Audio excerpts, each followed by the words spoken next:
Hi everybody, welcome back to my channel. Today I'm going to teach you how to do a DIY Dollar Tree farmhouse magnetic message board. We're going to use this sign from the Dollar Tree. Hopefully you can get it. It's galvanized on the back, which I loved. We're going to use some paper. You could use craft paper, this message pad, or even the different contact paper in wood grain. You're going to need an 8 by 10 picture frame of your choice. This is an upcycled one. And then you're going to need some jute cord. Jute cord is just an option for hanging, but it's definitely adds to that farmhouse. You're going to need your scissor and some glue and maybe some glue stick. Then we're going to have some different options. There is this burlap ribbon. I'm going to show you how to ruffle that. Then there's burlap sheets if you want, or you can use the other burlap ribbon that's got like the raw edge. A Sharpie might be nice if you want to add some of the words or some fontage. And you'll see what I mean here in a second. Okay, so the very first thing we're going to do is we're going to take the glass out of the picture frame. Now, this is a Dollar Tree picture frame. It's a Dollar Tree picture frame from probably 8 years ago. But I had it and I wasn't using it, so I went ahead and upcycled it. As a matter of fact, as I went to go take the glass out, it's so old I broke one of the plastic clips off. So that happens sometimes, and I'll show you just what I do to fix it. And we're just going to take the ribbon off of this. You could cut it. I just, I like to save everything. So I just want to show you how it fits perfectly in the middle of this picture frame. And I'm going to mark where you're going to poke holes through, but we're actually going to mark it after we put the paper on. I don't know why I marked it already. I'm just weird that way. So what we're going to do is we're going to take off the sticker. Now, I've taken lots of stickers off from Dollar Tree products. This one was particularly sticky. I know this is going to sound silly, right? So I'm actually using the Gooby Gone that I bought at the Dollar Tree, which is awesome. This is just an option. You know that there's rubbing alcohol. You can soak it, all of these different methods. Heat works really well. I just don't have a hair dryer or a heat gun anymore. But we're just going to take off the sticker and all of the residue. Now, the bad thing about Gooby Gone is it does leave sort of like a film on there that I had to wash pretty good before. Well, actually, I didn't realize. I started to use the dry erase marker and I realized that the Gooby Gone was preventing it from working well. But make sure you wash it when you're done. And that's it. So now we're going to cover just the back of the picture frame. Nothing like, you don't need any extra materials or anything. So we're just going to use the stand on the back, and I'm going to end up using this whitewashed farmhouse paper. It's sort of like my favorite out of this paint pad. Really? Out of this paper pad. I actually was going to use the pine contact paper, and I cannot believe I don't have any in my whole house, which is so weird. But I was kind of like, hey, farmhouse, what are you going to do? So as you see here, I'm just designing. I wanted to show you first of all that the print on that matches up. I don't know if you watched the firecracker tutorial, but the print on the left side matches up with the print on the right side, which is pretty cool. So I'm just going to go ahead and I'm going to use these full sheets. I was just designing which direction I wanted the paper to go, exactly how I wanted the paper to overlap and stuff like that. So what I did was, there is a double seam right there, not a double seam, well, a double seam in the wood, quote unquote wood. And what I did was I cut across the top of one of the seams because I thought that the cut mark would blend in better there than just having it butt up to, just some random area. And it actually did really well. It just blended really, really well. And I just was marking and cutting because I don't like to waste. I didn't want to waste glue and I didn't want to waste the extra paper.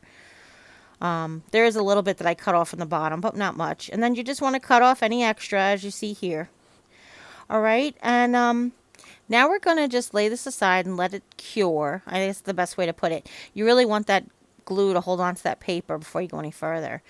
So what I'm going to show you here is, if you watched me open my last friend mail, you saw that Louisa Lou gave me hearts, and she said about putting a burlap ruffle around it. So I wanted to show you guys while that's drying how to do a burlap ruffle with this wired edge ribbon or any wired edge ribbon. What you want to do is you want to fold over the end and then just pull the wire from the opposite end and push the burlap or whatever fabric along the way, and then you can adjust how much of a ruffle you want.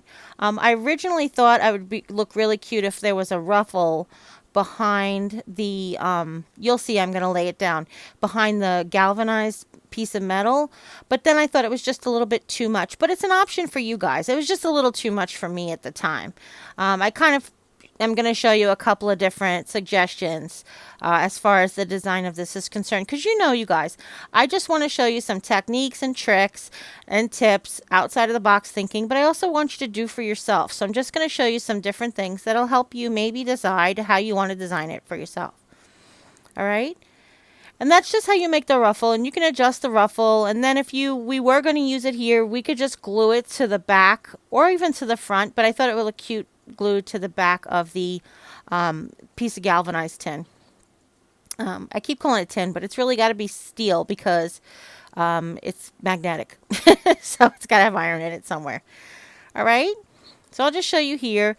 This is what it would look like. Kind of cute, but a little bit too much for me. If I had the big picture frame, the 11 by 14, it would be nice to have that little piece of tin around 11 by 14 frame. And then I'm just showing if I took the piece of ribbon and I laid it flat and did a little bit of mitered corner and just peeked it out a little bit. That was another option I was thinking. I don't know. I just felt like in the beginning that I just wanted it to have a little burlap. I don't know why, but you'll see how I rectify that in the end. But that's just another option. So you can see here, this is just a secondary option of one way you can design. And mitered corners are pretty easy. You just want to basically you're going to turn the corner. As you glue and then you turn the corner with your ribbon and it ends up making like a mitered corner. As long as you put the miter in front. All right.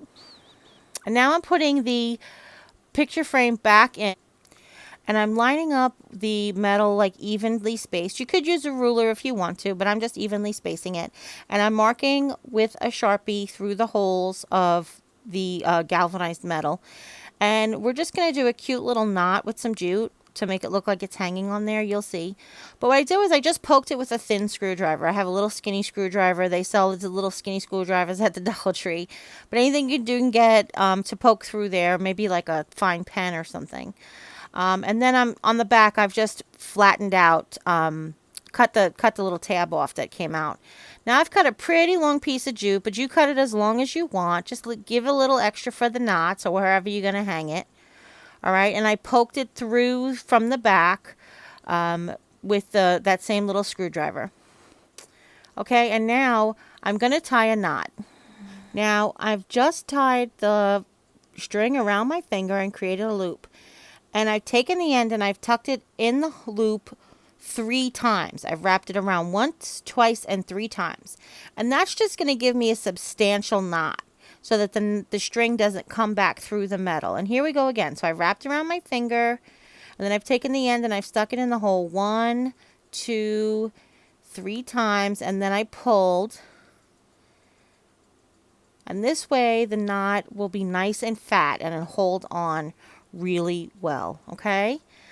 Now the string is pretty long and I was like, oh, how do I want to hang it? I really wanted to hang it from a bow and I thought that'd be really cute. So I made sure that it was even. Oh, first I'm going to glue it. Originally I wasn't going to glue it, but the tin's kind of heavy. So I just glued it to the paper so that it would just not flop around as much.